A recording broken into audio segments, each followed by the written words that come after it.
Assalamualaikum warahmatullahi wabarakatuh. Perkenalkan, nama saya Sri Devi Kusnuria, Stambuk 083201900168, Prodi Agribisnis, Fakultas Pertanian, Universitas Muslim Indonesia. Baik, di sini saya akan menjelaskan mengenai apa itu manajemen pemasaran. Yang pertama yaitu apa yang dimaksud dengan manajemen.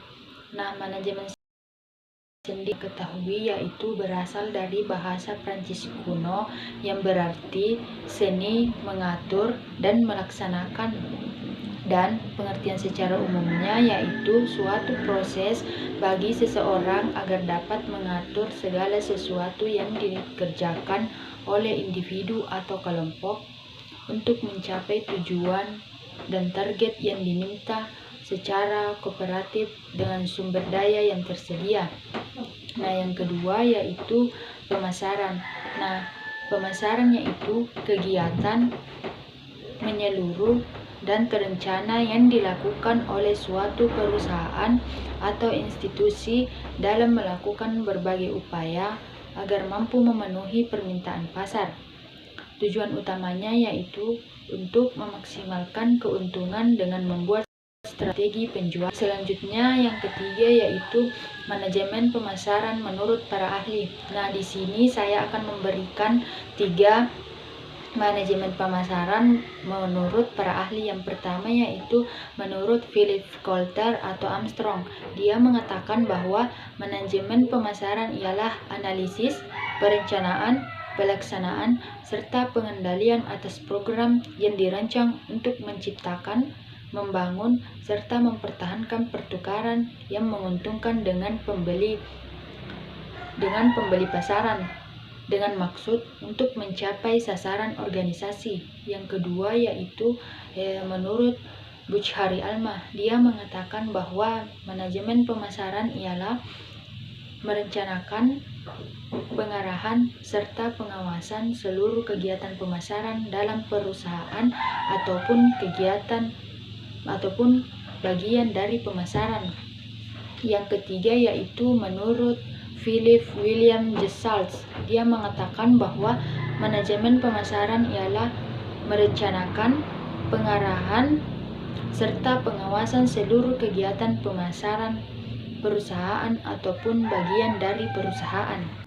Selanjutnya yaitu yang keempat, ruang lingkup pemasaran yang terbaik. Nah, di sini saya akan memberikan 4 tahap tentang ruang lingkup pemasaran yang terbaik. Yang pertama yaitu organisasi. Nah, pemasaran dipakai untuk meningkatkan citra perusahaan di mata publik. Organisasi bertugas untuk merancang kegiatan perusahaan agar berjalan dengan baik. Selain itu, organisasi juga bertanggung jawab pada perancangan produk, riset pemasaran, promosi, dan distribusi. Yang kedua yaitu pasar. Pasar bisa diartikan sebagai target utama pemasaran produk atau tempat penjualan dilakukan. Misalnya, pangsa pasar produk makanan Korea lebih ditujukan pada yang penyuka Korea. Contoh lainnya yaitu mall yang dijadikan sebagai tempat untuk memasarkan dan jual beli produk perusahaan. Yang ketiga yaitu produk. Produk yaitu artinya yang akan dipasarkan dan dijual ke publik. Sebelumnya, produk harus melalui serangkaian tahapan seperti tahap perencanaan, penentuan target pasar, produksi, dan distribusi. Dan yang keempat yaitu penentuan harga. Sebelum produk dipasarkan, perusahaan haruslah menentukan harga yang sesuai. Biasanya dalam menentukan harga, perusahaan akan melakukan riset pasar terlebih dahulu. Misalnya, jika target pasarnya mahasiswa, berarti harganya harus tergolong lebih murah. Selanjutnya yaitu konsep inti pemasaran. Di sini saya akan menjelaskan 7 konsep inti pemasaran. Yang pertama, kebutuhan, keinginan, dan permintaan. Ketiga hal ini harus dibedakan karena pemahamannya tidaklah sama. Kebutuhan merupakan suatu pasar yang dipenuhi. Kebutuhan tidak diciptakan oleh pemasaran, namun datang dari diri seseorang, seperti sandang, pangan, papan, dan apapun yang memenuhi kehidupannya. Sedangkan keinginan adalah hasrat yang memuaskan sisi lain seseorang. Bentuknya tidak harus berupa barang atau objek, tetapi bisa juga hal lain, misalnya rekreasi, pelayanan berkelas, dan sebagainya. Adapun permintaan yaitu keinginan terhadap suatu produk yang spesifik, diiringi dengan kesediaan dan kemampuan untuk membelinya. Permintaan tidak akan tercipta tanpa adanya daya beli seseorang, namun permintaan bisa lahir dari keinginan seseorang. Bukan hanya dari kebutuhan saja. Sebagai contoh, banyak orang yang menginginkan smartphone canggih, namun sedikit orang yang mampu membelinya. Maka hasilnya adalah permintaan tidak akan sebanyak orang yang menginginkannya. Melihat konsep ini, pemasaran dari sisi pemahaman kebutuhan, keinginan, dan permintaan, maka seorang pemasar memang tidak dapat menciptakan kebutuhan, namun bisa mempengaruhinya, sehingga seseorang yang terpengaruh akan muncul keinginan dari dalam diri mereka. Jika keinginan ingin bertemu dengan kemampuan membeli, akhirnya terciptalah sebuah permintaan. Nah, yang kedua yaitu produk atau barang, jasa, dan gagasan. Konsep inti pemasaran selanjutnya berhubungan dengan produk. Ingat, tidak selamanya produk adalah sesuatu yang berwujud. Jika produk ini berupa benda dan kasat mata, maka itulah adalah barang. Apabila tidak nyata namun bisa memberikan kepuasan, maka produk tersebut digolongkan sebagai jasa. Sedangkan sesuatu yang tidak berupa barang dan jasa namun bisa memiliki nilai atau value tertentu, maka itu adalah sebuah gagasan.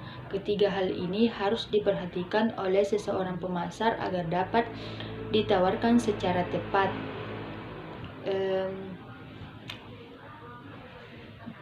Dan kesalahan yang sering terjadi adalah seseorang pemasar atau perusahaan tetap fokus menawarkan produk barang. Mereka lupa bahwa jasa dan gagasan pun bagian dari konsep inti pemasaran yang menentukan keberhasilan pencapaian tujuan perusahaan.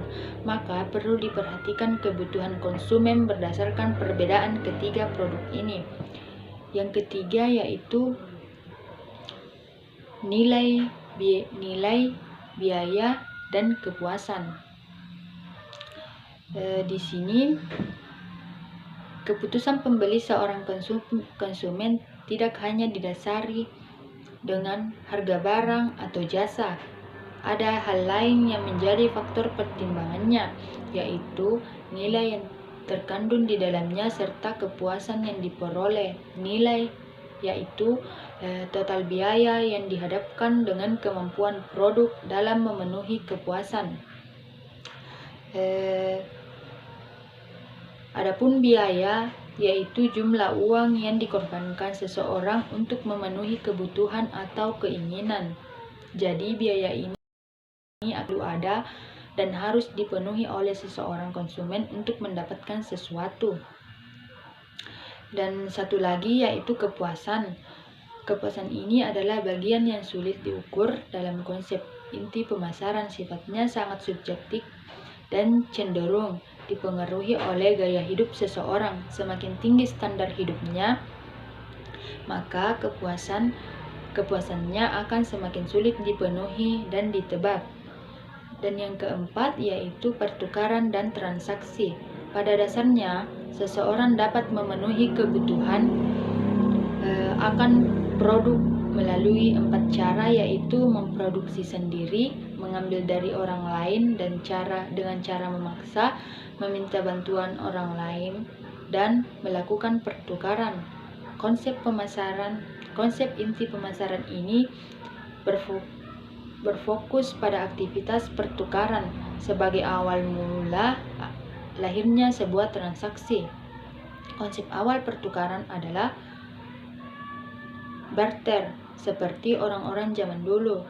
Satu orang menukar barang dengan orang lain sebagai imbalannya. Barang yang ditukar bisa saling memenuhi kebutuhan atau sesuai dengan kesepakatan. Oleh sebab itu, muncullah alat tukar yang berlaku secara universal, yaitu uang. Adanya pertukaran dalam bentuk transaksi membuat aktivitas ini dipandang sebagai sebuah proses, bukan lagi tindakan pemenuhan kebutuhan semata. Dalam sebuah transaksi terdapat kesepakatan mengenai jenis barang, jumlahnya, serta harga yang harus dibayar. Yang kelima yaitu hubungan dan jaringan. Konsep inti pemasaran berikutnya yaitu hubungan dan jaringan, yakni suatu praktik jangka panjang untuk memenuhi kebutuhan serta memuaskan berbagai pihak-pihak. Di sini bukan hanya konsumen tetapi juga pemasok atau supplier, penyalur, dan rekan bisnis lainnya. Seorang pemasar yang cerdas mampu membangun hubungan baik dengan berbagai pihak sehingga memberikan keuntungan bagi perusahaan. Yang keenam yaitu pasar. Adapun yang dilakukan oleh perusahaan dalam mendapatkan keuntungan pasti berhubungan erat dengan pasar, di mana pasarlah tempat bertemunya penjual dan pembeli. Aktivitas transaksi serta tercapainya gagasan-gagasan produk baru. Seiring dengan perkembangan zaman, pasar tidak spesifik dipandang sebagai tempat secara fisik. Yang ketujuh yaitu pemasar dan calon pembeli. Nah, di sini yaitu pemasar itu sendiri calon pembeli. Pemasar adalah pihak yang mencari calon pembeli, bisa satu orang atau lebih, sehingga terciptalah kegiatan transaksi. Sedangkan di sisi lain, calon pembeli adalah seseorang yang dianggap potensial untuk melakukan kegiatan transaksi tersebut. Baiklah, itulah tadi penjelasan mengenai manajemen pemasaran. Saya akhiri dengan ucapan terima kasih banyak. Wassalamualaikum warahmatullahi wabarakatuh.